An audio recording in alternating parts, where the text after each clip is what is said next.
Friends, welcome to my academy. Friends, UP police constable exam 2024 उसके लिए आज के सेशन में मैं आप लोगों के साथ में सामान्य हिंदी के कुछ मोस्ट इंपॉर्टेंट क्वेश्चनों को डिस्कस करूंगी और ये सारे ही क्वेश्चन आपके प्रीवियस एग्जाम में पूछे गए हैं। तो देखिए यहाँ पर आपका फर्स्ट क्वेश्चन है, सूरदास के गुरु कौन थे? ऑप्शन दे रखा है रामानंद, रामदास, वल्लभाचार्य, विठलनाथ। तो देखिए सूरदास के गुरु कौन थे? वल्लभाचार्य। तो आपका ऑप्शन नंबर सी यहाँ पर करेक्ट आंसर हो जाएगा। नेक्स्ट है, छंद पढ़ते समय आने वाले विराम को क्या कहते हैं? ऑप्शन दे रखा है गति, यति, तुक, गढ़। तो देखिए छंद पढ़ते समय आने वाले विराम को यति कहते हैं। तो आपका ऑप्शन नंबर बी यहाँ पर करेक्ट हो जाएगा। नेक्स्ट है, विशेषण शब्द जिस संज्ञा या सर्वनाम की विशेषता बतलाते हैं उसे कहते हैं क्रिया विशेषण, विशेष्य, प्रविशेषण, उपमान। तो देखिए विशेषण शब्द जिस संज्ञा या सर्वनाम की विशेषता बताते हैं उसे विशेष्य कहते हैं। तो यहाँ पर आपका option number B right answer हो जाएगा। नेक्स्ट है अब आपका, प्राचीन शब्द विशेषण के किस प्रकार में आता है? सर्वनामिक, परिमाणवाचक, संख्यावाचक, गुणवाचक। तो देखिए जो प्राचीन शब्द है ये गुणवाचक विशेषण के प्रकार में आता है। तो ऑप्शन नंबर डी आपका यहाँ पर करेक्ट आंसर हो जाएगा। नेक्स्ट क्वेश्चन है आपका, अभ्यास का विशेषण रूप है अभ्यासिक, अभ्यासी, अभास, अभाषित। तो देखिए अभ्यास का विशेषण रूप क्या हो जाएगा आपका? अभ्यासी। तो ऑप्शन नंबर बी आपका यहाँ पर करेक्ट होगा। नेक्स्ट है आपका यहाँ पर क्वेश्चन नंबर 44। यहाँ पर दे रखा है, निम्नलिखित मुहावरों के लिए उचित विकल्प चुनिए। द्रौपदी का चीर का अर्थ है नारी का अपमान करना, शर्मनाक कार्य, कभी समाप्त ना होना, सुंदर स्त्री। ठीक है, तो द्रौपदी का चीर का अर्थ क्या हो जाएगा आपका? कभी समाप्त ना होना। तो यहाँ पर ऑप्शन नंबर सी आपका करेक्ट होगा। नेक्स्ट क्वेश्चन है आपका यहाँ पर, कूप मंडूक होना का अर्थ है कुएं में गिरना, मूर्ख होना, मात देना, सीमित ज्ञान या सीमित अनुभव होना। तो देखिए कूप मंडूक होना इसका अर्थ क्या हो जाएगा? सीमित ज्ञान या सीमित अनुभव होना। तो ऑप्शन नंबर डी आपका यहाँ पर करेक्ट होगा। अब देखिए नेक्स्ट क्वेश्चन है आपका, इसको एक क्रम में लगाना है। इस प्रश्न में वाक्य के पहले और अंतिम भाग को क्रमशः 1 और 6 की संख्या दी गई है। बीच में आने वाले अंश को 4 भागों में बांटकर य, र, ल, व संख्या दी गई है। यह चारों उचित क्रम में नहीं है, इन चारों को उचित क्रम में लगाइए ताकि एक शुद्ध वाक्य का निर्माण हो। ठीक है, तो देखिए 1 से लेकर के आपको 6 तक दे रखा है। ये जो बीच में य, र, ल, व आपको दिया है इसको एक क्रम में लगाना है। ठीक है, तो पहले आपका दे रखा है सामाजिक जीवन में। ठीक है, तो इसके बाद आपका क्या आ जाएगा? क्रोध की जरूरत बराबर पड़ती है। तो यानी फर्स्ट के बाद आपका यह जो है पहले नंबर पर आएगा। तो यह जो है आपके फर्स्ट ही ऑप्शन में पहले नंबर पर दे रखा है, तो इसलिए ये सारे ऑप्शन आपके यहाँ पर कट जाएंगे और ये वाला आपका राइट आंसर हो जाएगा। यानी य, ल, फिर र और व। तो सामाजिक जीवन में क्रोध की जरूरत बराबर पड़ती है। उसके बाद में यदि क्रोध न हो तो मनुष्य दूसरों के द्वारा पहुंचाए जाने वाले बहुत से कष्टों की चिर निवृत्ति का उपाय ही न कर सके। तो यहाँ पर आपका फर्स्ट वाला ऑप्शन करेक्ट हो जाएगा। नेक्स्ट है, दिए गए वाक्यांश के लिए एक शब्द का चयन कीजिए। यहाँ पर दे रखा है पूरब और उत्तर के बीच की दिशा को क्या कहते हैं? आग्नेय, ईशान, वायव्य, नैऋत्य। तो देखिए जो पूरब और उत्तर के बीच की दिशा होती है उसको ईशान कहते हैं। तो आपका यहाँ पर बी वाला ऑप्शन करेक्ट आंसर हो जाएगा। नेक्स्ट है, वलय शब्द का अर्थ चिन्हित कीजिए। ठीक है, वृक्ष की छाल, गोलाकार घेरा, मृग छाल, आवरण। तो वलय शब्द का अर्थ क्या होता है? गोलाकार घेरा। तो यहाँ पर आपका ऑप्शन नंबर बी जो है करेक्ट आंसर हो जाएगा। नेक्स्ट है आपका यहाँ पर, नीचे दिए गए शब्दों में से अवयवी भाव समास का चयन कीजिए। पाप, पुण्य, आजीवन, घुड़सवार, पीताम्बर। ठीक है, तो यहाँ पर जो आपका राइट आंसर हो जाएगा वह हो जाएगा ऑप्शन नंबर बी। आजीवन क्या है आपका? अवयवी भाव समास है। तो ऑप्शन नंबर बी आपका यहाँ पर करेक्ट होगा। नेक्स्ट है आपका यहाँ पर क्वेश्चन नंबर 50, ठीक समय पर आ जाना में कौन सा कारक है? कर्म, करण, संप्रदान, अधिकरण। तो देखिए ठीक समय पर आ जाना इसमें आपका कौन सा कारक है?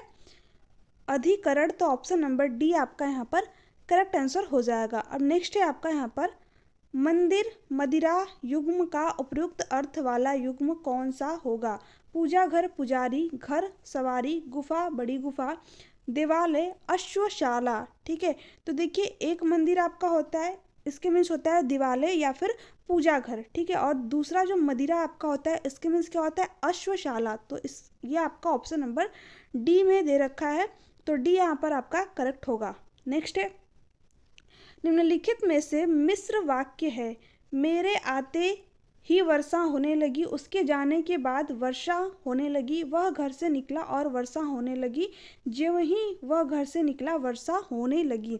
तो देखिए इसमें आपको जो है मिश्र वाक्य बताना है, तो ऑप्शन नंबर डी आपका यहाँ पर करेक्ट होगा, ज्यों ही वह घर से निकला वर्षा होने लगी। ये क्या है आपका मिश्र वाक्य है, तो ऑप्शन नंबर डी यहाँ पर करेक्ट होगा। नेक्स्ट है आपका, यहाँ पर पूछ रखा है निम्नलिखित में से क्या गंगा का पर्यायवाची नहीं है, मंदाकिनी, भागीरथी, कालिंदी, सुरसारिता। ठीक है, तो देखिए अगर बात करें गंगा के पर्यायवाची की, तो मंदाकिनी भी आपका होता है, भागीरथी भी होता है और सुरसारिता भी होता है। बट यहाँ पर क्या पूछा है, गंगा का पर्यायवाची नहीं है, तो कालिंदी आपका गंगा का पर्यायवाची नहीं होता है, तो ऑप्शन नंबर सी आपका यहाँ पर करेक्ट होगा। अब नेक्स्ट है आपका, अब देखिए यहाँ पर दे रखा है सही वर्तनी शब्द का चयन कीजिए, अवनति, श्रृंगार, मुश्किल, मातृभूमि। तो देखिए यहाँ पर आपके सही वर्तनी कौन सा है, श्रृंगार, तो ऑप्शन नंबर बी आपका यहाँ पर करेक्ट होगा। नेक्स्ट है समूहार्थक शब्द चिन्हित कीजिए, पुरुष, स्त्री, मनुष्य, भीड़। तो देखिए इसमें से आपको समूहार्थक शब्द बताना है, तो आपका कौन सा हो जाएगा, भीड़। भीड़ क्या है आपका समूहार्थक शब्द है, तो ऑप्शन नंबर डी आपका यहाँ पर करेक्ट है।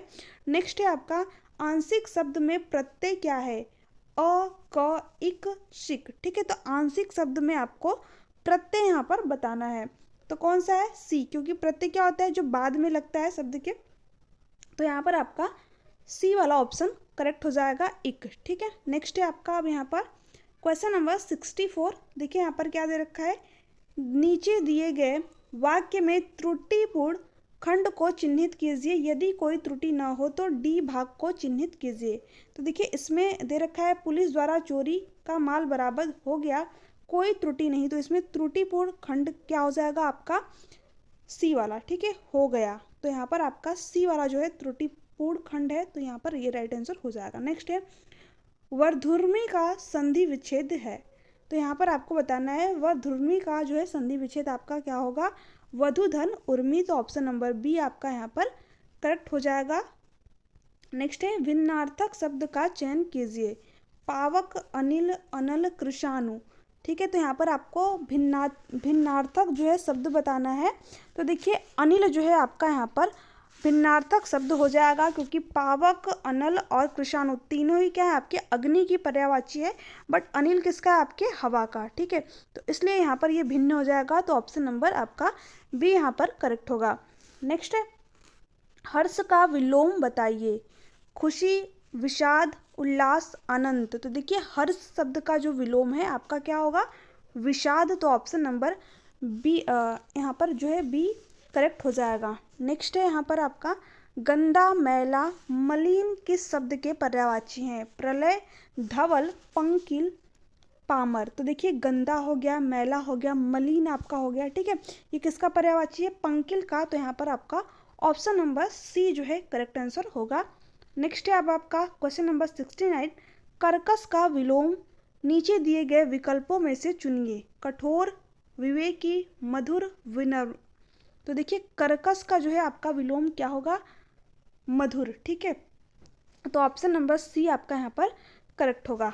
अब देखिए यहाँ पर दे रखा है वाक्यांशों के लिए एक उचित विकल्प चुनिए जो इंद्र पर विजय प्राप्त कर चुका हो, इंद्रजय, इंद्रु, इंद्रजीत, जितेंद्रिया। तो देखिए जो इंद्र पर विजय प्राप्त कर चुका हो उसको क्या बोलेंगे, इंद्रजीत। तो यहाँ पर आपका ऑप्शन नंबर सी करेक्ट हो जाएगा। उच्च कुल में पैदा व्यक्ति, धनी, श्रवण, श्रेष्ठ, कुलीन। तो देखिए जो व्यक्ति उच्च कुल में पैदा होता है उसको क्या कहते हैं, कुलीन। तो यहाँ पर आपका डी वाला ऑप्शन करेक्ट होगा। नेक्स्ट है ईश्वर तुम्हें दीर्घायु दे अर्थ के आधार पर वाक्य का भेद बताइए, प्रश्नवाचक वाक्य, विषम्यवाचक वाक्य, इच्छावाचक वाक्य, निषेधवाचक वाक्य। तो देखिए ईश्वर तुम्हें दीर्घ आयु दें, इसमें जो है अर्थ के आधार पर आपको वाक्य का भेद बताना है, तो कैसा है आपका इच्छावाचक वाक्य। तो ऑप्शन नंबर जो है यहाँ पर सी वाला आपका करेक्ट हो जाएगा। नेक्स्ट है श्री गणेश का विलोम शब्द है श्री राधा, इति श्री, विनाश, इनमें से कोई नहीं। तो देखिए जो श्री गणेश का आपका विलोम शब्द हो जाएगा वह हो जाएगा इति श्री। तो ऑप्शन नंबर बी आपका यहाँ पर करेक्ट होगा। अब देखिए नेक्स्ट है आपका फूल का पर्यायवाची नहीं है सुमन, पुष्प, तनुजा, कुसुम। तो देखिए इसमें आपको बताना है कि फूल का जो है पर्यायवाची कौन सा नहीं है। तो देखिए सुमन हो गया आपका, पुष्प हो गया और कुसुम हो गया, ये तीनों ही क्या है आपके फूल के पर्यायवाची हैं। बट तनुजा आपका जो है फूल का पर्यायवाची नहीं है, तो यहाँ पर आपका सी वाला ऑप्शन करेक्ट होगा। नेक्स्ट है किस रस को रसराज कहा जाता है, वीर रस, हास्य रस, श्रृंगार रस, शांति रस। तो देखिए किस रस को जो है आपका रसराज कहा जाता है, श्रृंगार रस को। तो ऑप्शन नंबर सी आपका यहाँ पर करेक्ट होगा। अब नेक्स्ट क्वेश्चन है आपका, देखिए यहाँ पर पोएम से रिलेटेड है। 53 से लेकर के 56 काव्यांश को पढ़कर निम्नलिखित प्रश्नों के उत्तर दीजिए। तो यहाँ पर दे रखा है आपको काव्यांश, और इसमें से जो है आपको यहाँ पर इसी से रिलेटेड कुछ क्वेश्चन पूछ रखा है और आपको यहाँ पर बताना है। तो देखिए सबसे पहले हम क्वेश्चनों को रीड कर लेते हैं। कवि के मन में इच्छा उत्पन्न हुई है डैश की। उसके बाद में दे रखा है सूखे पत्ते प्रतीक हैं डैश, किन कलियों पर बाहर का आगमन हुआ है। ठीक है, उसके बाद में क्या दे रखा है गहनता की फसल से कवि का क्या आशय है। उसके बाद में देखिए क्या है रिक्त स्थानों हेतु दिए गए विकल्पों में उचित विकल्प चुनिए। तो ये आपका जो है इससे नहीं दे रखा है, क्योंकि 56 तक जो है आपका काव्यांश से रिलेटेड है। तो देख लेते हैं। ठीक है, हम लोग क्वेश्चन को पढ़ लिया है, अब पोएम को पढ़ते हैं। इस तरीके से आपको क्वेश्चन का जो आंसर है वो इजीली मिल जाता है। तो इसी तरीके से आप पहले क्वेश्चन को रीड करें, उसके बाद में जो है पोएम पर आए, सॉरी काव्यांश पर आए। आज बरसों बाद उठी इच्छा हम कुछ कर दिखाएं, एक अनोखा जश्न मनाएं, अपना कोरा अस्तित्व जमाएं, आज वर्षों बाद सूखे पत्तों पर ऋतु आई है। तो देखिए हमने वहाँ पर पढ़ा था। ठीक है, आज बरसों बाद सूखे पत्तों पर ऋतु आई है। उसके बाद में यहाँ से भी आज बरसों बाद उठी इच्छा हम कुछ कर दिखाएं। ठीक है, तो 2 क्वेश्चन का आंसर हमें मिला। विचार रूपी कलियों पर बहार खिल आई है। 3 क्वेश्चन का आंसर हमें मिल गया। गहनता की फसल लहराई, शायद इसी कारण आज बरसों बाद उठी है इच्छा हम कुछ कर दिखाएं। तो यहाँ से हमें सारे ही क्वेश्चन का जो आंसर है वो आपका मिल गया। इसमें पूछा था कवि के मन में इच्छा उत्पन्न हुई है, तो किसकी, कुछ महत्वपूर्ण कार्य करने की। ठीक है, कुछ कर दिखाने की, क्योंकि यहाँ पर देखा है मैंने यहाँ पर दिखाया आपको अभी। ठीक है, आज बरसों बाद उठी इच्छा हम कुछ कर दिखाएं। तो यहाँ पर आपका कौन सा ऑप्शन सही है, फर्स्ट वाला। ओके, बहुत ही कम टाइम लगता है इस तरीके से आप सॉल्व करेंगे। तो सूखे पत्ते प्रतीक हैं, तो अभी आप लोगों ने यहाँ पर देखा ही है। ठीक है, फिर से एक बार देख लेते हैं। यहाँ पर आज बरसों बाद सूखे पत्तों पर बसंत ऋतु आई। तो देखिए सूखे पत्ते जो है किसके प्रतीक है, मन के सूनेपन के। ठीक है, यहाँ पर थोड़ा सा अर्थ रिलेट करके बस आपको इसका आंसर देना है। तो यहाँ पर आपका सी करेक्ट हो जाएगा। किन कलियों पर बाहर का आगमन हुआ है, तो अभी आप लोगों ने यहाँ पर देखा ही था किन कलियों पर जो है बाहर, विचार रूपी कलियों पर बाहर खिलाई। ठीक है, तो यहाँ पर ये भी आपको आंसर मिल गया था। तो यहाँ पर जो है बी वाला आपका करेक्ट होगा, विचार रूपी कलियों पर। गहनता की फसल से कवि का क्या आशय है। तो देखिए यहाँ पर गहनता की फसल यानी विचारों में परिपक्वता, तो आपका फर्स्ट वाला ऑप्शन यहाँ पर करेक्ट है। अब देखिए नीचे दिया है आपका रिक्त स्थान हेतु दिए गए विकल्प में उचित विकल्प चुनिए। रामू की डैश केवल इसलिए हुई क्योंकि राजीव उसकी डैश अधिक बुद्धिमान है। तो इसमें आपको बताना है कि यहाँ पर कौन सा ऑप्शन आपका होगा, अपेक्षा अपेक्षा अपेक्षा उपेक्षा उपेक्षा अपेक्षा अपेक्षा अपेक्षा। तो देखिए रामू की, ठीक है, रामू की उपेक्षा, ठीक है, यहाँ पर क्या होगा आपका उपेक्षा केवल इसलिए हुई क्योंकि राजू उसकी अपेक्षा अधिक बुद्धिमान है। तो आपका इसमें दे रखा है फर्स्ट ऑप्शन में, सॉरी सी वाले ऑप्शन में आपका यहाँ पर करेक्ट दे रखा है। तो ऑप्शन नंबर सी आपका यहाँ पर करेक्ट होगा। पहले आपका उपेक्षा, उसके बाद में अपेक्षा।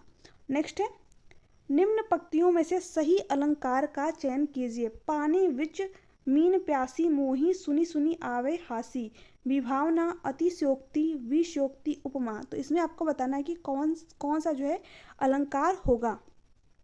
ठीक है, पानी विच मीन प्यासी मोही सुनी सुनी आवे हासी, इसमें कौन सा अलंकार है आपका विशयोक्ति। तो यहाँ पर आपका सी वाला ऑप्शन करेक्ट आंसर होगा।